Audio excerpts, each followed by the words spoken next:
आज ही Doubtnut app download करें। Doubtnut पर होगा अब आपके सभी मैथ्स, केमिस्ट्री, फिजिक्स और बायोलॉजी डाउट्स का सफाया। बस अपने क्वेश्चन की फोटो खींचो, उसे क्रॉप करो और तुरंत वीडियो सोल्यूशन पाओ। Download now. देखिए इस क्वेश्चन में क्या गिवन है, आपके दो ऑर्गेनिक कंपाउंड्स हैं, ठीक है। उन दोनों ऑर्गेनिक कंपाउंड्स आपके क्या है, ए और बी।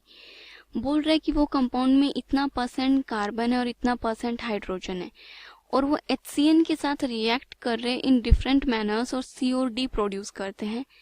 देन क्या बोल रहे हैं कि हमने उनकी हाइड्रोलिसिस कराई। हाइड्रोलिसिस C और D की जब आप हाइड्रोलिसिस करा रहे हो तो ऑप्टिकली एक्टिव कंपाउंड दे रहे हैं E और F। जब दोनों E और F कंपाउंड की हमने डीकार्बोक्सिलेशन कराई, मतलब CO2 रिलीज किया, तो वहाँ पे सेम कंपाउंड आपका G बन रहा है। तो आपको ये कंपाउंड्स आइडेंटिफाई करने हैं। तो सबसे पहले जो हमें कार्बन हाइड्रोजन का कंटेंट गिवन है उससे हम फाइंड आउट करते हैं मॉलिक्यूलर फॉर्मूला क्या होगा आपका। देखिए यहाँ पे कार्बन बोल रहा है आपका कितना है, कार्बन है आपका 62.01, ठीक है। और फिर देन जो आपका हाइड्रोजन है वो है 10.3।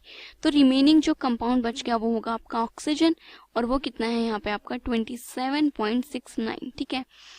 अब हमें इनके अमाउंट निकालने के लिए इनके मॉलिक्यूलर वेट से डिवाइड कर देते हैं। ये डिवाइड होगा 12 से, 1 से और 16 से, ठीक है। तो जब कार्बन को डिवाइड किया 12 से, यहाँ से आपको मिलेगा 5.17। हाइड्रोजन का तो सेम वही रहेगा आपका 10.3, और ऑक्सीजन को डिवाइड करेंगे तो आएगा 1.73। अब इनका एक परफेक्ट नंबर डालने के लिए क्या करा, हमने इन सबको 1.73 से डिवाइड कर दिया। किससे डिवाइड कर रही हूँ मैं इनको सभी को, 1.73। जब आप इनको 1.73 से डिवाइड करेंगे तो देखिए जो ये आपका कार्बन आएगा 3, जो आपका हाइड्रोजन ऑब्टेन होगा वो होगा 6, और ऑक्सीजन कितना आ जाएगा 1। तो यहाँ से आपको क्या पता चला कि इस कंपाउंड का मॉलिक्यूलर फॉर्मूला है C3H6O। अब आप सोच रहे हैं कि इसकी रिएक्शन हमने किसके साथ करानी है, हाइड्रोजन साइनाइड के साथ आप इसके रिएक्शन करा रहे हो, और ए और बी आपके दो डिफरेंट कंपाउंड्स हैं। तो यहाँ से आपको क्या, अब हम इसका पहले वो निकाल लेते हैं, एक डबल बॉन्ड इक्विवेलेंट अगर मैं निकालूंगी इसमें, तो डबल बॉन्ड इक्विवेलेंट कितना आएगा आपका, देखिए नंबर ऑफ कार्बन एटम कितने हैं 3, देन आप इसको हाइड्रोजन इसमें माइनस करेंगे, डिवाइडेड बाय 2 + 1। तो यहाँ से इसका जो डबल बॉन्ड इक्विवेलेंट है वो 1 आ रहा है। तो दैट मीन्स मे बी आपका यहाँ पे C डबल बॉन्ड O जो ग्रुप है ये प्रेजेंट हो, पॉसिबिलिटी है। और इस कंपाउंड से आपके दो ग्रुप अलग अलग बन भी सकते हैं, एक एल्डिहाइड बना सकते हैं और एक कीटोन बना सकते हैं। तो देखिए एक कंपाउंड तो आपका बन सकता है CH3 CH2 C double bond OH, और एक जो बनेगा वो होगा आपका CH3 C double bond O CH3। तो देखिए एक ही फॉर्मूले के दो डिफरेंट ऑर्गेनिक कंपाउंड्स बन गए। अब उसने बोला अब जब इनके HCN के साथ रिएक्शन कराएंगे तो ये डिफरेंट मैनर में रिएक्शन करेंगे और C और D प्रोड्यूस करेंगे। चलिए हम एक बार इनके रिएक्शन करा के देखते हैं, दोनों आपके जो एल्डिहाइड और कीटोन्स हैं इनकी। तो ये है आपका CH3 CH2 C double bond OH, ये आपका एल्डिहाइड है। ये आपका यहाँ पे क्या है, sorry C double bond O CH3।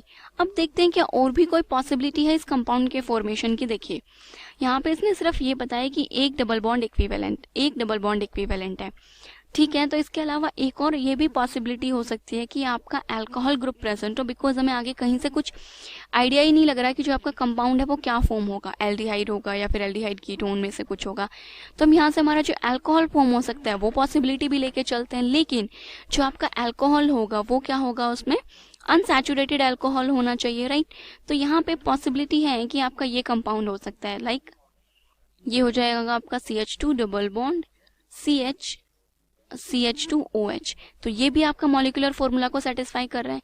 तो नेक्स्ट आपकी जो पॉसिबिलिटी आई वो क्या थी हमारे, ये अल्कोहल की, CH2 डबल बॉन्ड CH। ये हमने 3 कंपाउंड बनाए। अब देखते हैं कि इनमें से कौन सा कंपाउंड करेक्ट है। तो सबसे पहले आप इन तीनों की रिएक्शन किसके साथ कराएंगे, HCN के साथ। जब आपने इनकी हाइड्रोजन साइनाइड के साथ रिएक्शन कराई तो कैसे रिएक्शन होती है, देखिए जो आपके कार्बोनिल कंपाउंड्स हैं इनमें तो ये एज अ न्यूक्लियोफाइल यहाँ पे अटैक करेगा और ये OH बनेगा।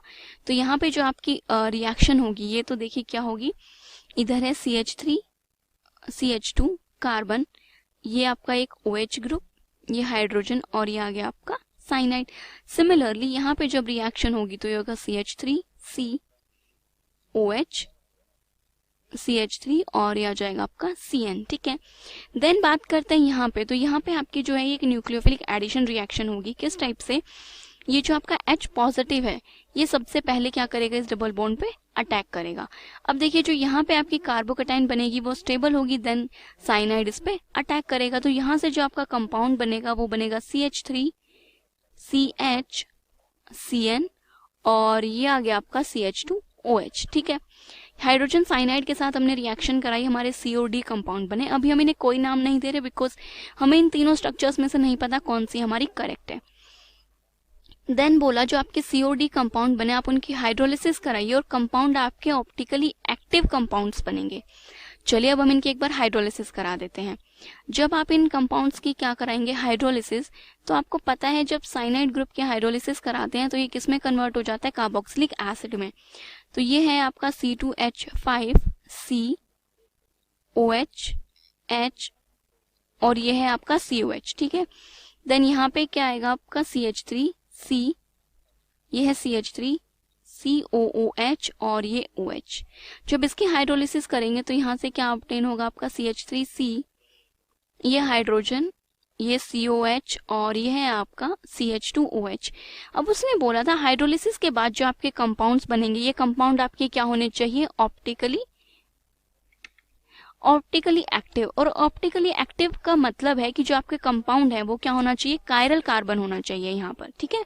अब इन तीनों में से देखते हैं कि किसका कार्बन जो है वो कायरल है। कायरल कार्बन का मतलब है चारों जो आपके यहाँ पे कंपाउंड प्रेजेंट है चारों क्या होने चाहिए, डिफरेंट कंपाउंड होने चाहिए। अब देखते हैं, ये देखिए यहाँ पे इस कार्बन पे चारों जो आपके सब्सटीट्यूएंट्स अटैच्ड हैं ये क्या है, डिफरेंट है। तो ये तो आपका कायरल कार्बन हो गया। देन मूव करते हैं इस कार्बन पे, तो देखिए यहाँ पे दो सब्सटीट्यूएंट्स आपके सेम है तो ये कायरल नहीं है।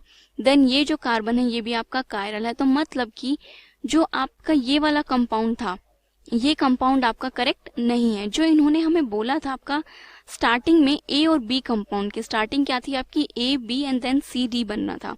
तो आप कंसिडर कर सकते हो कि ये आपका A कंपाउंड था और ये क्या था आपका B। देन इसके बाद जब आप इन्होंने HCN के साथ रिएक्शन कराई तो ये बना आपका C और ये बन गया आपका D। देन जब आपने इनकी हाइड्रोलिसिस करा दी तो ये बन जाएगा आपका E कंपाउंड और ये हो जाएगा F। देन इसके बाद क्या बोल रहे हैं, E और F बन गए। Both E and F on decarboxylation give the same compound G। अब हम इन दोनों की डीकार्बोक्सिलेशन करा रहे हैं और ये कह रहे हैं कि आपको सेम कंपाउंड मिलना चाहिए। डीकार्बोक्सिलेशन का मतलब है सिंपली आपको CO2 गैस निकालनी है यहाँ से। तो ये तो हो जाएगा आपका C2H5CH2OH। तो ये बन गया आपका G। जब आप इसकी डीकार्बोक्सिलेशन कराएंगे तो यहाँ से आपका क्या बनेगा, ये बनेगा आपका CH3CH2CH2OH। तो देखिए जो यहाँ जो आपके डीकार्बोक्सिलेशन के बाद जो कंपाउंड बने ये दोनों के दोनों कंपाउंड आपके क्या हैं, सेम है। तो ये G कंपाउंड हो गया। तो देखिए A से लेके G तक के जितने भी आपके कंपाउंड्स थे और उनके रिएक्शन सारी हमने बता दिए। क्लास 6 से 12 से लेके नीट, IIT, JEE मेंस और एडवांस के लेवल तक 10 मिलियन से ज्यादा स्टूडेंट्स का भरोसा। आज ही डाउनलोड करें डाउटनेट ऐप या व्हाट्सएप कीजिए अपने डाउट्स 8400 400 400 पर।